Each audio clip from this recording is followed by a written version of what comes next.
hay temas que tienen que ver con lo que pasa en el Congreso de la Nación, con intenciones que se tienen de reformas que tienen que ver con otros poderes, y bueno, quién mejor que él teniendo en cuenta su experiencia también en el Poder Judicial, ¿no? ¿Qué tal? ¿Cómo le va? Gracias por recibirnos. Buenos días. Buenos días, Liliana, ¿cómo te va? Un gusto para mí. Bueno, coméntenos por favor cómo están viendo este intento de reforma de, bueno, instituciones más que importantes dentro del Poder Judicial, doctor. Bueno, hay un avance del gobierno de tratar de reformar la Corte Suprema de Justicia de la Nación. Esto ya venía hace un tiempo, ahora en una sesión sorpresiva, la semana pasada lograron lo que sabíamos que iban a lograr, que es la aprobación por parte del Senado de la Nación de ese proyecto de reforma. Proyecto de reforma que no es de la justicia, hay que decirlo, es solamente de la Corte Suprema, que es el máximo organismo constitucional. Lamentablemente no estamos discutiendo la verdadera reforma de la justicia que tendríamos que estar discutiendo, que es la que tiene que ver con la justicia civil, con la justicia penal, es decir, esa administración de justicia que está en contacto con los ciudadanos y es la que tiene la obligación de resolverle los problemas diarios de la ciudadanía. Eso no se está discutiendo, pese a que tendríamos que hacerlo. No estamos discutiendo, por ejemplo, la reforma al Consejo de la Magistratura, que sería esencial para que tengamos mejores jueces y en plazos razonables. En vez de esto, el gobierno, con mucha irresponsabilidad, lo que hace es, a través de un proyecto de ley, atacar a la Corte Suprema de Justicia de la Nación, porque ellos saben de que ese proyecto no va a avanzar. Lo único que hacen es utilizar ese proyecto para, de manera permanente, atacar el funcionamiento de la Corte y deslegitimar, o mejor dicho, intentar deslegitimar las decisiones judiciales que está tomando el Poder Judicial de la Nación y que ellos suponen que va a tomar en la única causa que parece importarle al gobierno, que es la que involucra a los empresarios corruptos, a algunos funcionarios y a la vicepresidenta de la Nación, ¿no? Entonces, es un proyecto que saben que no va a prosperar, que no va a pasar en diputados, pero no les importa, porque lo que quieren es utilizar ese proyecto para atacar a la independencia del Poder Judicial de la Nación. Fíjate vos, Liliana, el nivel de irresponsabilidad, de falta de seriedad académica que tiene, que iniciaron el proyecto, que supuestamente lo hicieron los gobernadores, lo cual desde el vamos es falso, esto fue hecho por el propio gobierno, y proponían una corte de 25 miembros. Algo que no tiene ninguna comparación en ningún otro país del mundo que tenga un sistema como el nuestro.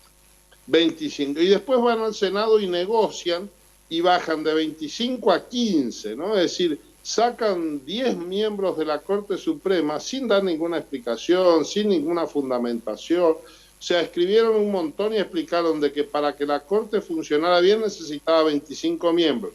Ahora después resulta que con 10 menos, 10 jueces menos va a funcionar igual de bien con 15. Es decir, esto demuestra que realmente estamos en el escenario de la payasada, de la falta de respeto institucional, y muestra, creo, también el nivel de decadencia en que se encuentra el gobierno nacional, con un presidente que no preside, una vicepresidenta que ocupa los medios para defenderse de las causas de corrupción y un Senado que lo que se dedica a hacer es este nivel de tontería, ¿no? En medio de una situación económica catastrófica y con un tarifazo que se viene del gobierno de Alberto Fernández y Gilles Dufrán, que va a golpear nuevamente el bolsillo de los ciudadanos. Claro. ¿Cómo va a seguir todo esto técnicamente, doctor? ¿Cómo sigue todo esto? Digo una pregunta técnicamente, por ahí no conoce el proceso, sí. No, está bien. Mira, Sí. lo que sucedió ahora es que el Senado, donde tiene mayoría el gobierno, se aprobó el proyecto de ley aumentando la Corte a 15 miembros. Esto ahora pasa a la Cámara de Diputados. Seguramente va a haber algunas sesiones informativas, se llaman, que es donde en la Comisión de Justicia y de Asuntos Constitucionales, que lo que se hace es invitar expertos de distintas corrientes de pensamiento para que vengan a exponer sobre el proyecto. Ahí va a pasar esto que sabemos. El gobierno va a invitar a toda una serie de abogados que tienen para estas cosas, donde van a ir a hablar de lo maravilloso y lo fantástico que es el proyecto.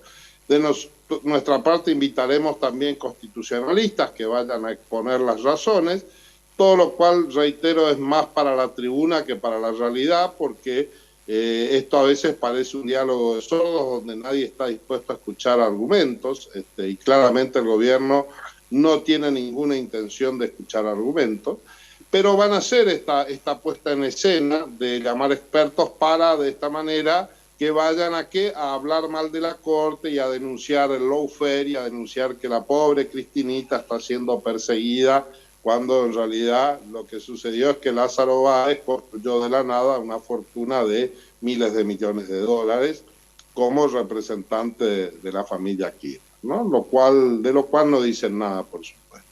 Así que lo que va a pasar es toda esa puesta en escena, espacio en los medios, pero luego el oficialismo no tiene los números para avanzar con esto, porque por supuesto Juntos por el Cambio va a votar en contra, y los otros bloques de oposición ya han expresado también su rechazo a este proyecto, por lo cual no hay perspectivas de que esto pueda avanzar en el marco de la Cámara de Diputados, por lo cual seguramente el proyecto va a luego quedar ahí, como han quedado otros fallidos intentos que tuvo el gobierno de avanzar sobre la independencia del Poder Judicial, a veces con más torpeza y a veces con un poco menos, pero siempre con proyectos muy malos, como fueron los consejos de la magistratura, como fueron el fallido intento de reforma judicial del inicio del gobierno, donde quisieron crear decenas de cargos judiciales, todo lo cual no ha pasado por el filtro de la Cámara de Diputados,